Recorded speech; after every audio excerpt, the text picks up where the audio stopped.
I think this firehouse was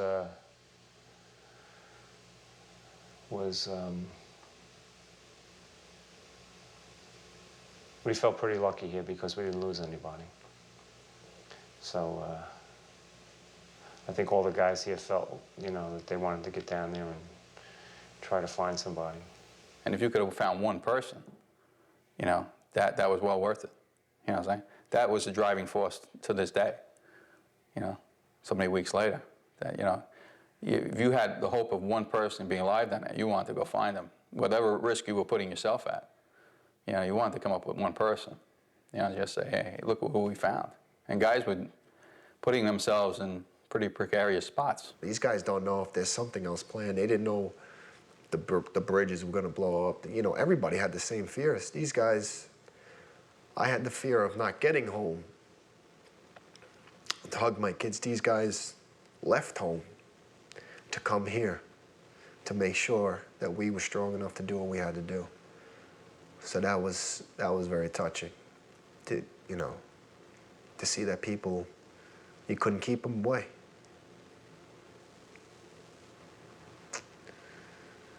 I mean, I talk about leaving the building, getting out of the building, but yeah, I know it had to be tough for guys to leave their house in the middle of something like this, where you know it was an attack, and your family's home, and you're walking out of the door for something you don't know. You don't know what's going on. We could be in the middle of a war. We could be invaded. We could anything. You know, at that day, anything was possible in my mind.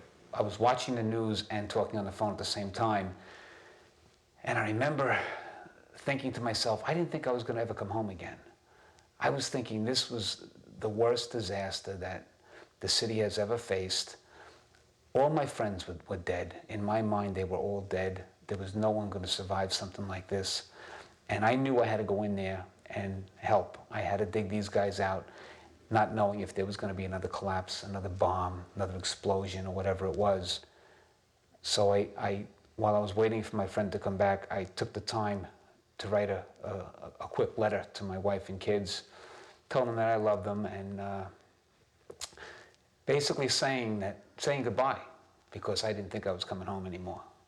So I wrote this letter saying goodbye to my wife and kids, and then my son walked through the door. So I hid the letter off to the side, and there were tears in his eyes, and he pleaded with me not to go back into work. And I had to take time with him and spend a few minutes with him, explaining to him why I had to go, and explaining to him that if it was me that was in this collapse, I would be inside that building alive, praying that my friends would come rescue me. And I wouldn't want them to stop digging, and I wouldn't want them to sit home and watch this at home. I would hope and pray that every firefighter in the city was coming to rescue me. And I explained this to him, and I said to him, wouldn't you want that for your father? If I was in there, how would you feel if my friends didn't come?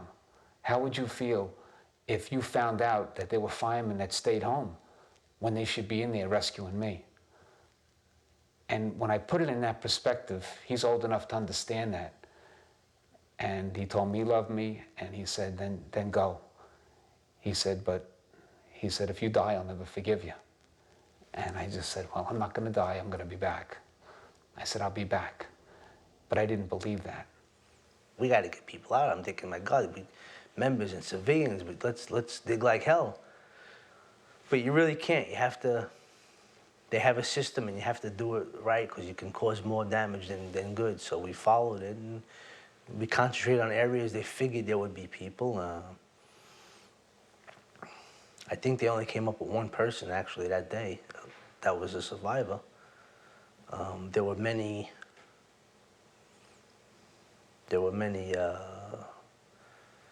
wasn't many bodies, but there were many pieces, body parts. I saw one or two whole bodies, but wasn't many. And just the debris fields is amazing. It's beyond anything I've ever seen like that.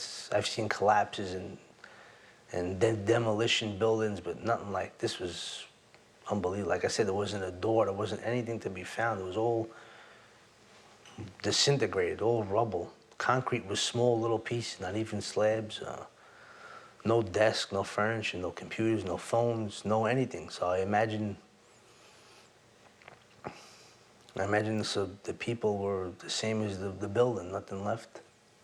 We got to do some work, you know, some serious digging.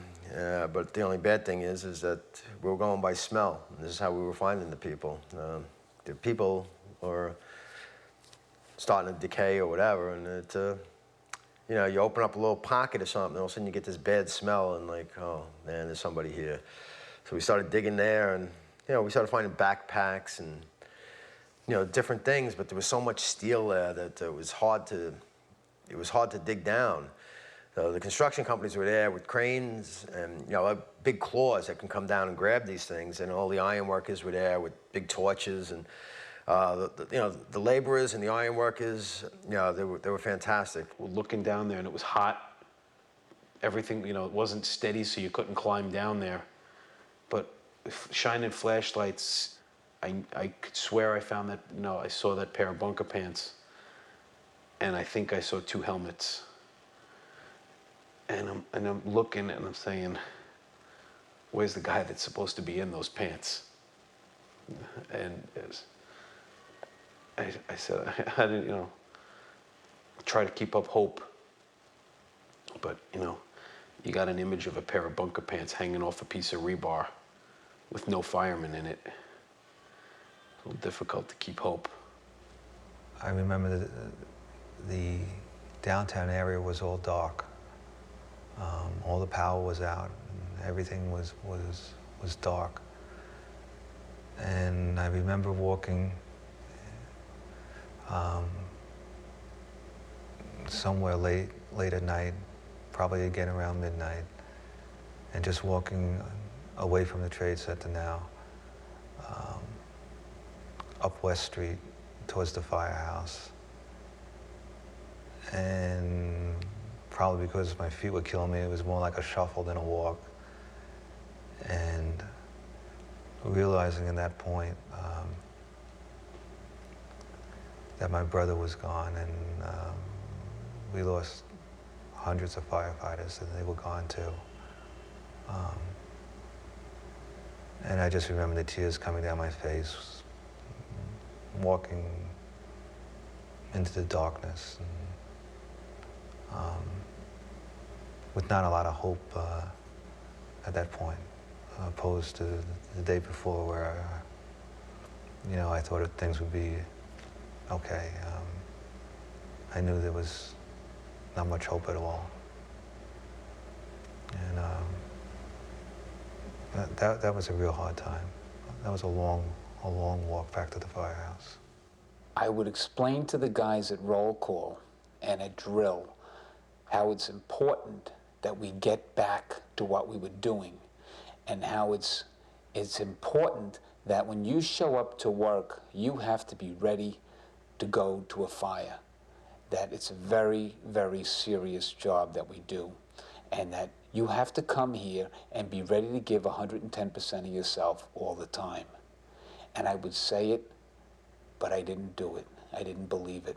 I would tell the guys, I would give them this, you know, rah-rah speech, like, you know, if you come to work, you better be ready to work. I came to work, I wasn't ready to work. I didn't know how I was going to get through the days, but I couldn't tell them that. And I would come to work and I would say, come on, you know, pick yourself up and, you know, dust yourself off and let's go, because when those bells go off, we're going to a fire. And if you can't do it, then let's get you into counseling. Let's put you on light duty, put you in a counseling unit. If you have to go sick, you have to go sick. But if you come through that door and you put that uniform on, you better be ready to go. And I can honestly say that I wasn't there 110%. The no good news after 10 days, after 2 weeks, nobody was found.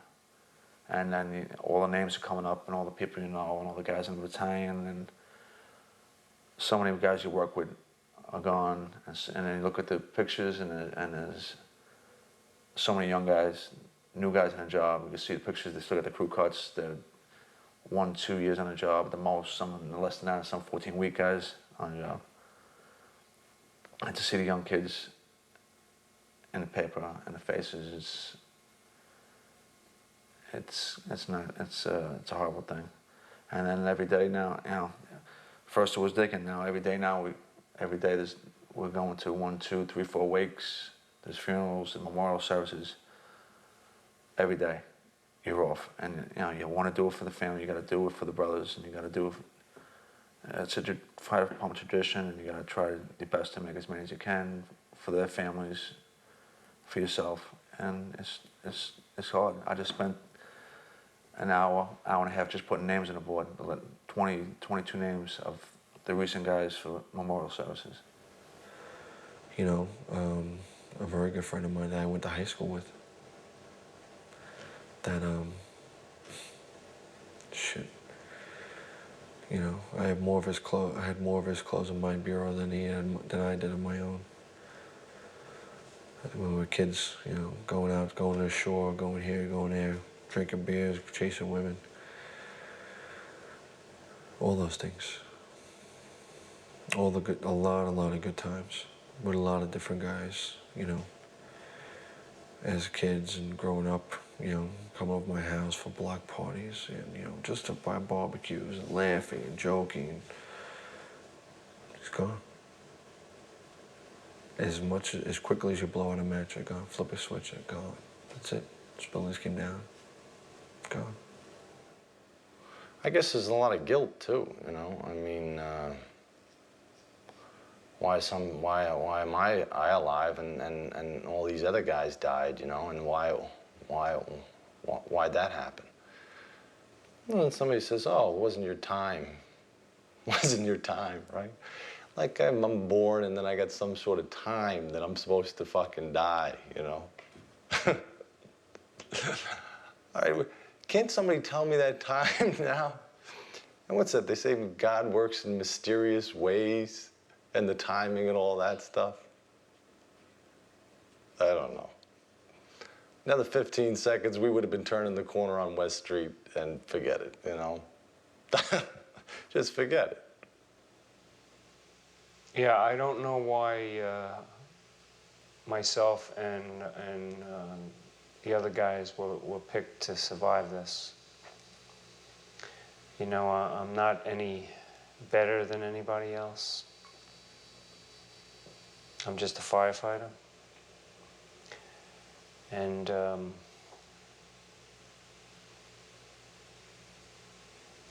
you know, there's in a way I feel that there must be a reason. And it's scary to think that what the hell that reason might be. You know, what lies in my future? What am I supposed to do to earn this?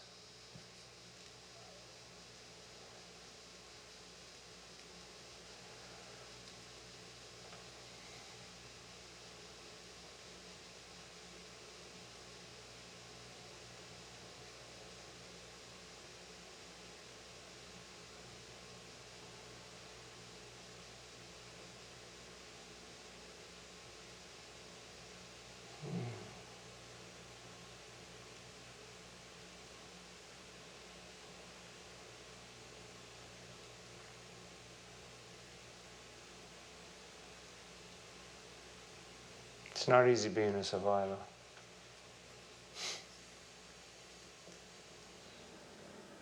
You know, I didn't cry when I heard my very close friend of mine was missing. And I didn't cry when I went to his mother's house and she cried hysterical. And she's a strong, strong woman. Didn't cry. I didn't cry when I saw my father, who was bawling when he saw me also, even though he knew I was fine and knew I was home. And I had kept contact with them, you know, borrowing guys' phones and things like that to call home. I cried when I saw my daughter. 1.5, has no idea what's going on. And I couldn't hold her back. I had called up before I left, I said, babe, I'm on my way home. And my brother was there, and his wife and kids, and most of the family was there. And my son gets on, he says, and he's only 4, he's almost 4. He says, Daddy, are you okay? And I said, yeah, Tom, I'm okay. And I'll be home in a little while. And I says, I want pizza to eat. I want pizza and I want a Pepsi. My favorite meal. And that's what I had. And I figured I need something that I like, and that did it. So they ordered 2 pies, and we had some Pepsis, and I got home, it was, I guess, about 9:30, 10 o'clock at night, and I walked in the door, and let me tell you, it never felt so good to walk in the door. Sometimes I walk in mad, or walk in tired, or walk in bruised, but this felt wonderful. To pull in my driveway and see the house and see, this is everything. Money, nothing matters, you know. As long as you go home to your family, you can't beat it.